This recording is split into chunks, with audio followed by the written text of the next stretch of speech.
Mahécor maire de la commune de Golf Khadija ñu bàyyi la nga nuyoog askan wi. asalaamaaleykum maa ngi leen di nuyu ñëpp ñi nga xam ne ñu ngi seetaan vidéo bi tey nag dama kontaan si seet si bi ngeen ma seet si ngir ñu waxtaan ci li nga xam ne ku ma gis may teg rek di dox di dem rek nga xam ne daf ma ñor mooy lii nga xam ne dénk nañ ma ko muy la commune de Golf Sud. may nuyu d'abord les Golfois di leen jaajëfal ci wóolu giñ ma wóolu mais surtout di nuyu waa Sénégal di ñaan yàlla lépp luñ fi waxtaanee rek mu doon njëriñ ci Sénégal mais commencé fii ci suñu commune bi nga xam ne mooy Golf Sud ak suñu département Guédiawaye. Khadija état des lieux bi nga ñëwee commune de Golf nan nga gisee comme mën nga ñu defal état des lieux. alors question bi nga ma posé daf may neex torop ma tontu ci ndax nag defe naa ku def ñetti at ci commune war leen servir am na lu bari loo mën a wax ci commune boobu rawatina nag ñun ñi nga xam ne yàlla dafa dogal ñu jóge ci privé ñëw tàbbi ci territoire yi mu nekk nag li nga xam ne defe naa ci sama expérience lu ma neex la lu ma marqué la et surtout maa ngi ciy sant yàlla bu baax ndax li may wax rek dañu nekkoon juróom benni góor man ma nekk benn jigéen population yi wóolu ma dénk ma janvier 2022 tey ñu ngi ci 2025 mu nekk ñetti at yoo xam ne ñu ngi fii à la tête de la commune de Golf Sud. bi ñuy soog a tàmbali nag damay fàttaliku ndax dafa am lu am solo loo xam ne daf ma ci dal nit ñi dañ ma daan xool naan est-ce que mën na ko di ma xool naan metti na ñii naan ma dañ laa yërëm ndax yan bi dafa diis dëgg la nekk maire lu metti la ndax boo nekkee maire da ngay jege population yi yow yaay échelle bi gën a jege kon suñu xëyee yow la ñuy gis da ngay xam ni sas bi dina diis waaye boo ko dénkee yàlla mu yomb man de foofu laa ko tegoon bi ma tàmbalee nag nekk maire ba ñu installé ma au mois de mars li ma jëkk a def mooy jàpp ni buñ la joxee rôle bu bees da nga war a comprendre d'abord lan la ñuy xaar ci yow ndax loo comprendreul rek doo xam fan nga koy jële mais aussi fan nga koy jëmee bi ñu egsee donc li ñu jëkk a def mooy li may wax on ne naît pas maire mais on le devient et on apprend à le devenir man dama jàppoon ni dama waroon jàng rapidement pour mën a opérationnel parce que dès que ma agsi rek affaire yi du xaar day enchaîner donc ñu jël temps d'apprentissage du métier de maire du rôle de maire mais surtout des attentes yi nga xam ne population yi moom la ñu am ci ñun mais aussi comment on doit faire aussi pour comprendre lii ñu jox ci ay documents lii ñu jox ci commune fan la toll ci domaine yépp moo xam ci ressources humaines moo xam type de gouvernance bi moo xam ci population yi nga war a jàkkaarloo ak quartier yi délégué de quartier yi travailler avec ñi nga xam ne ñooy aussi les autorités déconcentrées nga war tout d'un coup jàng à manager tout ça donc c'était vraiment benn période boo xam ne damay wax mooy période d'apprentissage waaye nag période d'apprentissage boobu aussi bu mu jàllee dañu waroon dem rapidement pour décliner ñun nan la ñu bëgg suñu mandat bi mu déroulé woo da ngay ut donc ñi nga xam ne ñoom ñoo lay gunge ci mission boobu man nag dama jàppoon ni déjà di nga am ñu la jege mais suñ la joxee dara da ngay dem aussi wuti ji ñoo xam ne am nañ ay compétences ay Golfois wala ñoo xam ne dëkkuñu fi mais am na seen xel màcc na ñu ci bari ñoo xam ne seen xel màcc na ci li nga xam ne mooy gouvernance territoriale donc man dama dem ci ñooñu ñu yokkaat ma aussi xam-xam orienté ma wax ma ñoom li ñu xalaat mais aussi jox ma ay conseils yoo xam ne defe naa tey jii conseils yooyu servir na ma bu baax a baax après ça nag ma ne man dama bëgg marquer sama gouvernance par l'inclusion la participation citoyenne parce que jàpp naa ni lii ñuy ma jox dañ ma ko dénk mais ñi ko moom mooy citoyens yi loolu moo tax ci période boobu ma jëkk mettre en place benn coaching un animateur ma jëkk mettre en place benn concept bu nga xam ne maa ngi ko gisee woon bi ma demee au GSF ma mettre en place benn concept bu nga xam ne bi ma demee woon si CGLUA en 2022 ci at bi ñu tabbee ci laa ko fa découvrir muy le coaching territorial mu nekk une démarche très participative et itérative boo xam ne j'avais vu que mënoon na ma permettre très rapidement ma mën a dem vers cette participation et cette inclusion citoyenne. Donc ma lancé benn appel à candidature pour recruter 35 golfois yoo xam ne dañu waroon a mën a nekk nos prolongement ci quartier yi. Donc ces golfois nous ont permis ñu def benn concours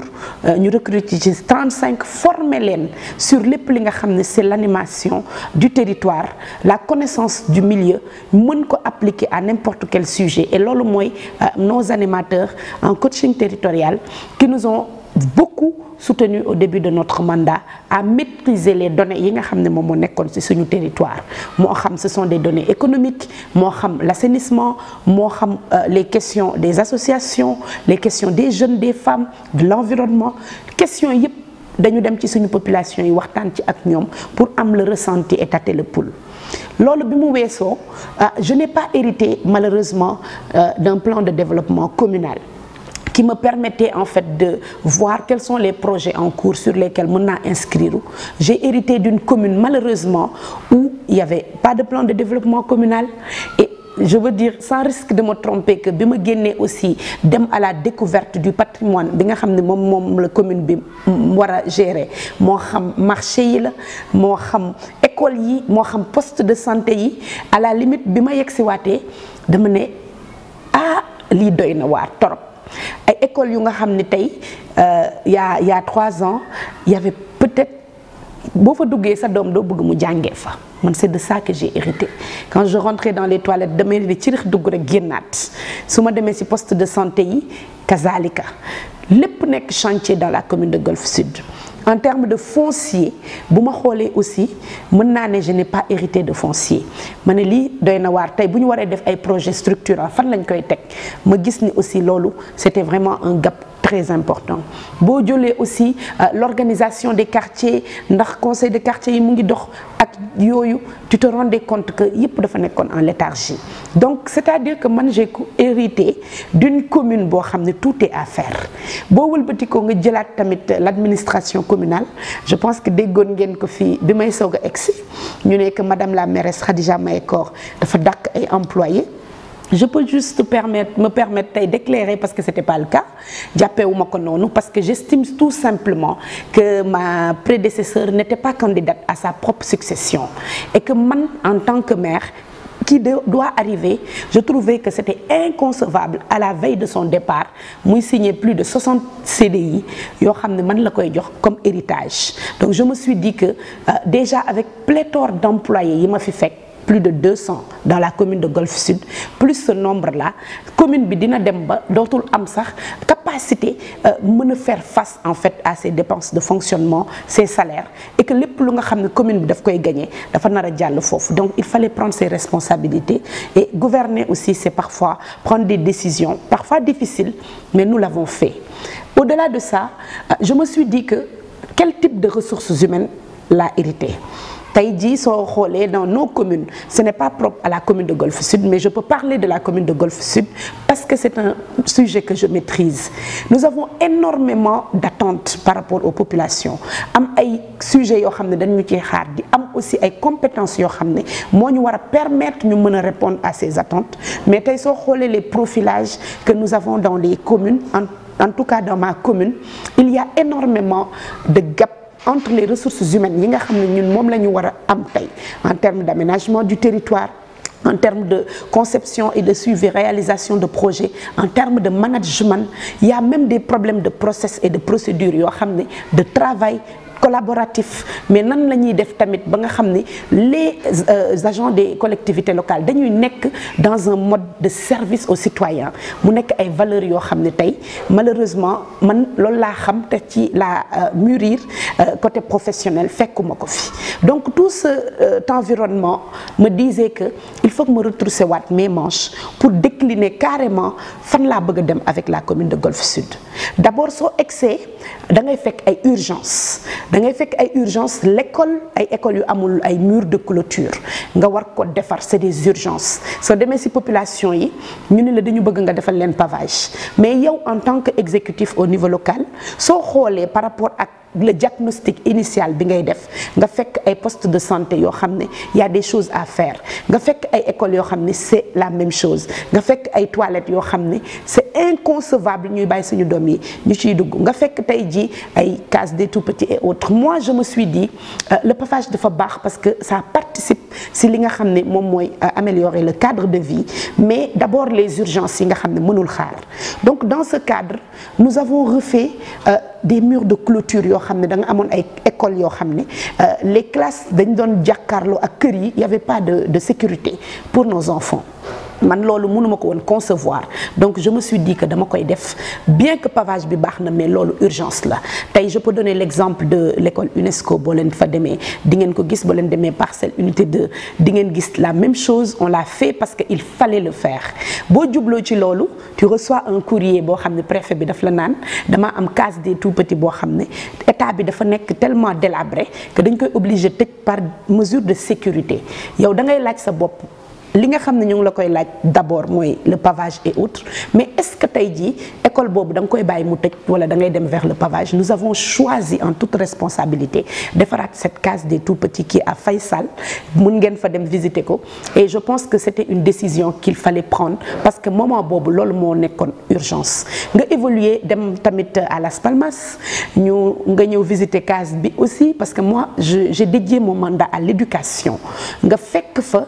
aussi état bu piteux doo xam sax nan ngay def pour résoudre ces problèmes mais tu te dis que le peu que j'ai il faut que ma arbitrer ko dugal ko fi nga xam ne dafay am njëriñ parfois nit ñi dañu naan lii kenn du ko gis mais man pour man dañu war a choisir di investir ci luy sax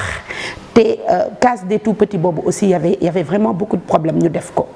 ensuite bi ñu évoluer toujours dans l'éducation dama dem ci benn école boo xam ne daf ma marqué parce que dama dugg ci école bi rek génnaat parce que j'avais peur que classe yi daanu sama kaw et je me suis dit est-ce que l'objectif aujourd'hui c'est de venir jël xaalis réparer en sachant que sécurité yi nga xam ne moom moo war a garantir xale yi mën fi jàngee même suñu réparer mënul nekk wala dañuy jël suñu ay responsabilités ñu bâtir des nouvelles infrastructures scolaires yoo xam ne dafay nekk aux normes adaptées par rapport ak li nga xam ne moom la ñu bëgg suñu doom yi dafa jàngi. Nous avons trouvé dans le budget benn ligne boo xam ne dañ ko dédié woon certes pavage mais j'ai demandé l'autorisation du conseil municipal ne leen dama jàpp ni lii urgence la te mënul xaar le pavage c'est très bien c'est une demande sociale mais l'école pour moi est primordial parce que nous devons bâtir des citoyens modèles et suñu doom yi dañ leen war a permettre ñu nekk ci conditions d'études yoo xam ne c'est décent donc loolu moo tax le conseil municipal de la commune de Golf Sud m'a donné l'autorisation de réorienter budget boobu ñu reconstruire à neuf raser carrément l'école Amadou et la reconstruire et j'estime que aujourd'hui ça peut être un modèle parce que les communes que nous sommes nous devons sur fonds propres jël ay initiatives ay pas yu wóor ba nga xam ne tey même si nous avons des partenaires suñu ñëwee dinañ fekk nous avons commencé des modèles et voilà ce que nous voulons ñoom suñuy ñëw c'est sur cette base qu'ils vont accompagner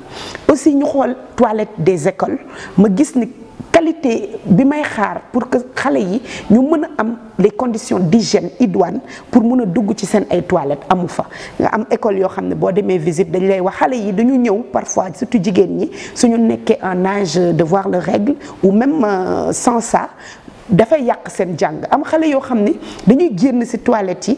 duñ fa dugg dañuy obligé di dugg ci kër yi pour fa dem parce que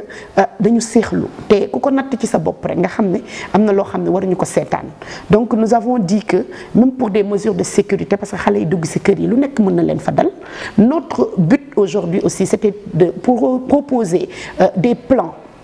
C'est vrai, quand tu arrives, tu ne peux pas tout faire, mais tu peux réfléchir et phaser. Donc, si phasage bobo, nous avons 14 écoles primaires, nous avons la première phase, on vient de boucler ça, dans 8 écoles, raser carrément les toilettes, défaire à 9, séparer les jeunes filles des jeunes garçons, mais aussi permettre à cette certaines écoles et surtout ñi nga xam ne amoon nañ espace pour def ko ñu def fa des toilettes inclusives pour permettre aussi aux enfants yi nga xam ne dañuy vivre avec un handicap ñu mën a aussi dem def seen besoin ci ay conditions yu correctes bi ñu paree nag tey ñu ngi def normalement la phase bi nga xam ne moo ci des il nous reste 6 écoles yoo xam ne dinañ continuer ce programme yoo xam ne dañuy changer aussi carrément seen ay toilettes et nous espérons que ci 2 prochaines années yi dinañ ratisser toutes les écoles de la commune et permettre à ces enfants qui sont les nôtres ñun ñëpp pour ñu nekk dans des conditions correctes d'études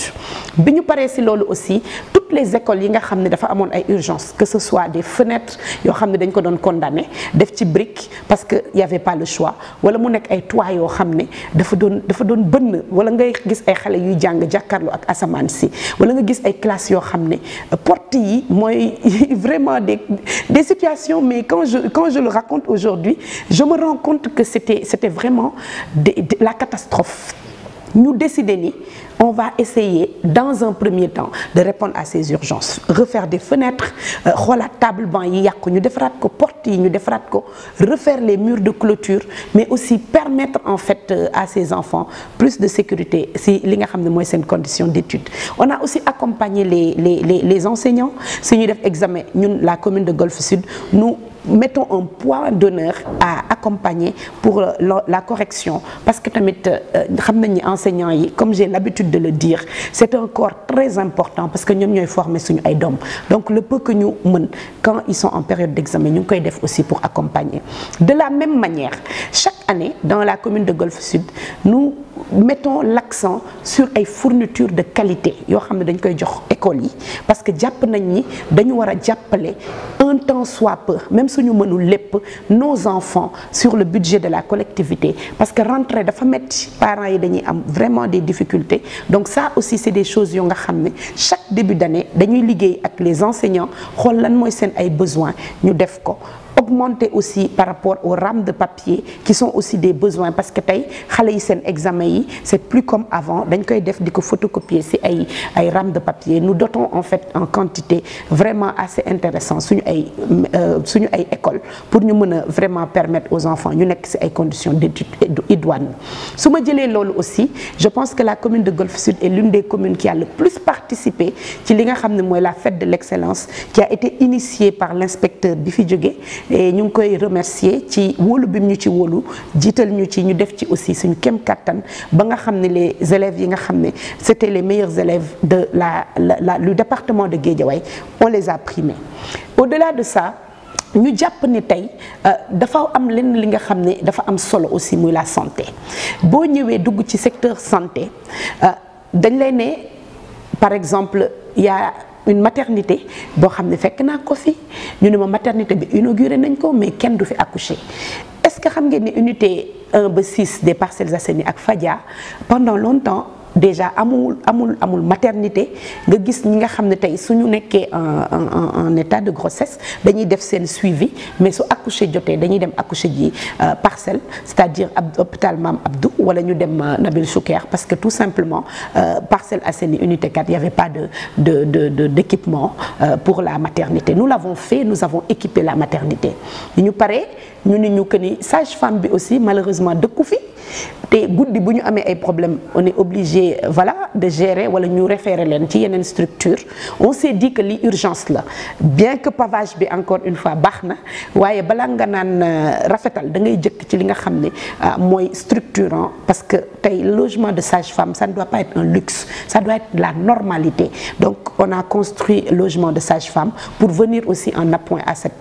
à ces postes de santé de l'unité 4 donc sage-femme bi toxu si na fa et loolu aussi je pense que c'est quelque chose à saluer su ma desee aussi ci quartier boobu mu am li nga xam ne dafa am solo ci nit muy këyit mooy état civil ñun bi ñu ñëwee dañu fa fekk état civil boo xam ne mën naa ne benn néeg la woon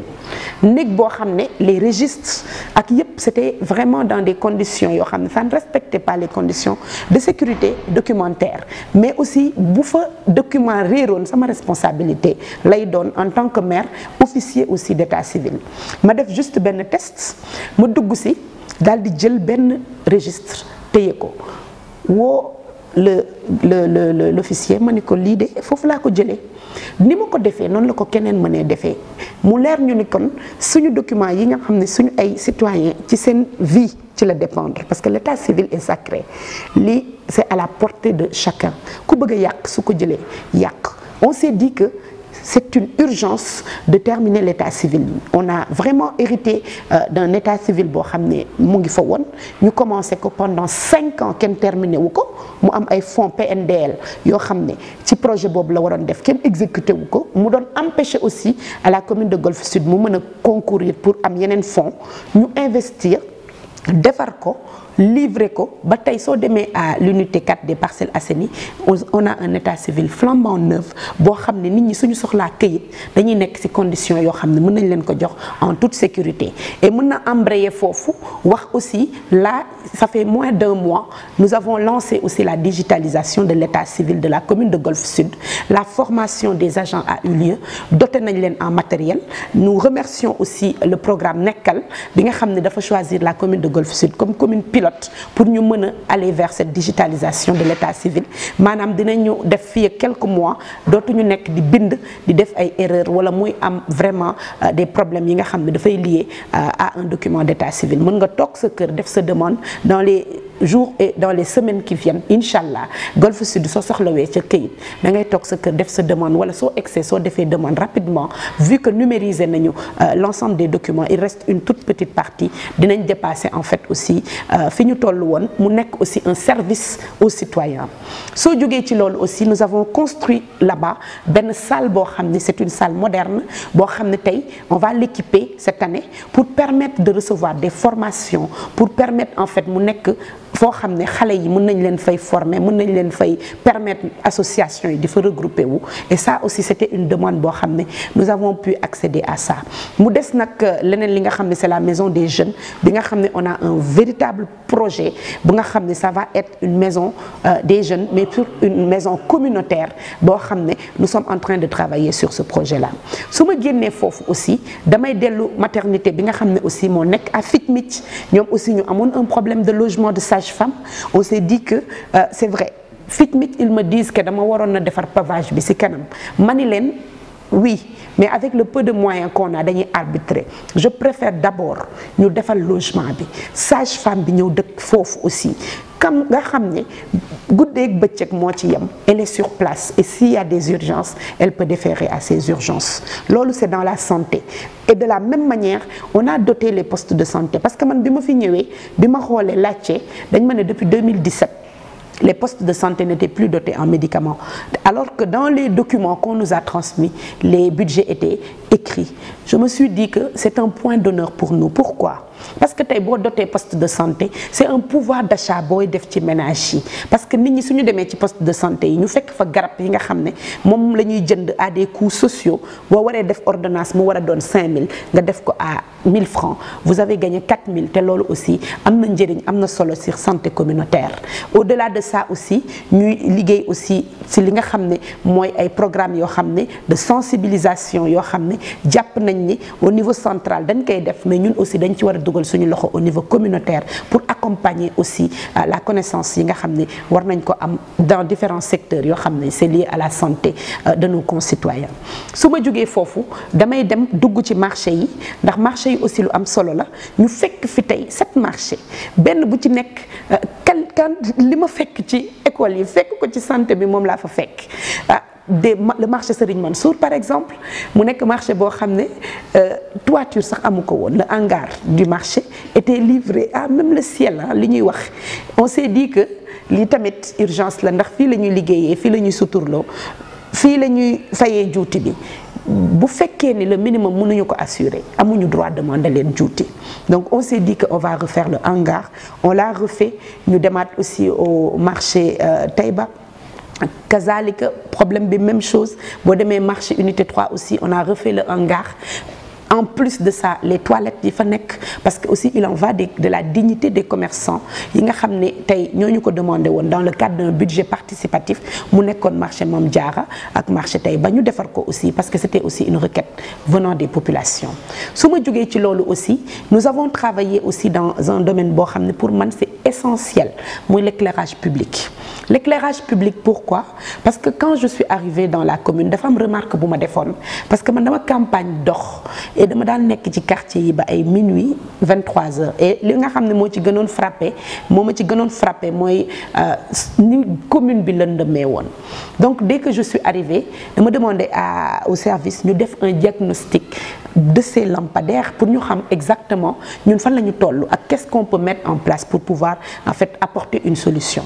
Et nous avons eu un diagnostic très simple. Il nous manque aujourd'hui 5200 lampadaires dans la commune de Golf Sud. Soo defee le recensement des 35 quartiers. Certains quartiers ñoo gënoon am problème. Les axes yu mag yi presque c'était très sombre. Le budget que nous avons ne nous permet pas d'un coup ñu résoudre ce gap. Mais on peut faire un plan triennal de l'éclairage public pour commencer à renforcer. Donc c'est ce que nous avons fait. Donc on a fait 2 ans où on a quand même pu doter les quartiers de à peu près 1800 lampadaires, lampes yoo xam ne lanternes yoo xam ne tey daf ñu permettre ñu commencer véritablement à apporter des réponses sur cette question de l'éclairage public. Encore une fois, un gap de 5000 lampes, nous en sommes déjà à 1800. Malheureusement, et ça je le dis, pendant 2 ans où je le dis, j'étais dans l'opposition, nous avons fait des demandes au niveau central, que ce soit dans l'éclairage, mais aussi dans tous les domaines. Man fu nekk dugg naa fa, mais malheureusement, étant maire d'opposition, aucune de nos requêtes musul jàll moo xam ci pavage la moo xam ci leneen. Quand tu es maire d'opposition dans ce pays dañ la doon xañ li nga xam ne population yi ñoo ko moom. Mais nous avons essayé avec les moyens que nous avons, le PACASEN qui est un fonds assez intéressant, mais surtout sur fonds propres, ñu commencer lancer ces programmes sans attendre parce que jàpp naa ni loolu mënul woon xaar, c'était une urgence et nous l'avons fait. Donc là on va continuer sur cette année aussi pour encore renforcer et nous avons aussi reçu une dotation en lampadaires solaires qui va aussi permettre à certains axes yi nga xam ne dafa am problème d'éclairage parce que tout simplement ay solaire lañ fa defoon ñu yàqu te le réseau filaire existait tout, donc il faut nécessairement changer mais par le même programme solaire et nous allons le faire d'ici quelques jours parce que nous avons déjà reçu dotation bi nga xam ne jox nañ ñu ko. Boo jógee ci loolu ñu dem aussi dans l'animation territoriale parce que ça aussi c'est des questions importantes. Nous avons dit qu'il faut qu'on mobilise les quartiers dans certains secteurs moo xam le golfe vert parce que le golfe vert c'est un programme de campagne boo xam ne ñun dañu jàpp ni chaque commune tey dafa war a prononcer wu sur les questions d'environnement, de cadre de vie, d'écologie. Ñu nekk une commune côtière, une commune bi nga xam ne tey li ko doon caractériser man ça m'a frappé parce que dañ ko survoler en drone mooy amul garab. Maanaam c'est une commune boo xam ne ay bâti kese ñoo fi nekk ay tabax loolu mënul continuer dans cet environnement où on est. Donc on s'est dit que nous allons lancer le programme du golfe vert en collaboration avec les populations. Donc c'est un programme qui est lancé et nous allons le renforcer avec un projet que nous sommes en train aujourd'hui d'étudier et de co-construire avec le conseil départemental de Keur Massar qui a initié un vaste programme sur 2 ans et nous sommes partis voir liñ fa def te c'est quelque chose qui nous parle. Donc nous sommes en train aujourd'hui de faire du benchmarking parce que li ma gëm mooy boo gisee luy baax fenn da ngay dem nga jàng nga jéem a xool nan nga koy répliquer pour aller vite et bien. Donc c'est vraiment un programme ambitieux bu nga xam ne la commune de Golf Sud mu ngi ci. Au-delà de ça, nous avons aussi travaillé à amener des activités culturelles. Tey au début quand nous sommes arrivés, ça a tombé sur la CAN. Nous avons fait une très grande fan zone avec Orange que je remercie au passage parce que dama jàpp ni les collectivités locales aussi doivent travailler avec les entreprises parce que ñoom aussi ils ont une certaine responsabilité sociétale et donc ça nous a permis de faire cette fan zone. Ça nous a permis récemment de faire un très grand concert avec les Grands Moulins que je remercie aussi au passage, mais aussi d'animer la plage de Malibu. Plage de Malibu pendant 2 ans en coopération, en partenariat avec CJS, nous avons fait des animations sur toute l'été. Et là aussi, c'était quelque chose de très intéressant parce que nous avons une commune bu nga xam ne tey soo xoolee suñu environnement, les habitations dañuy yéeg en hauteur, les habitations dañuy gën a tuuti, les gens ont besoin de sortir aérer seen bopp et Malibu fait partie aujourd'hui si suñu atu yi gën a important. bi ma paree si loolu dama ne nag quand tu travailles en parallèle da ngay nekk si li nga xam ne c'est des urgences mais en même temps da ngay nekk ci li nga xam ne c'est vraiment la vision, c'est-à-dire la perspective. Qu'est-ce que nous voulons faire de la commune de Golf Sud dans les années qui viennent? Parce que dans l'ensemble, nos communes ne peuvent plus être des territoires yu nga xam ne le rôle du maire c'est de faire du social, c'est de faire des choses urgentes. Nous devons construire une perspective et projeter suñu territoires yi comme de véritables territoires qui portent du développement. Man loolu mooy sama gis-gis et quand j'ai hérité de cette commune, c'est la chose que je me suis dit. Je gère les urgences, mais je me projette sur un plan de développement communal durable.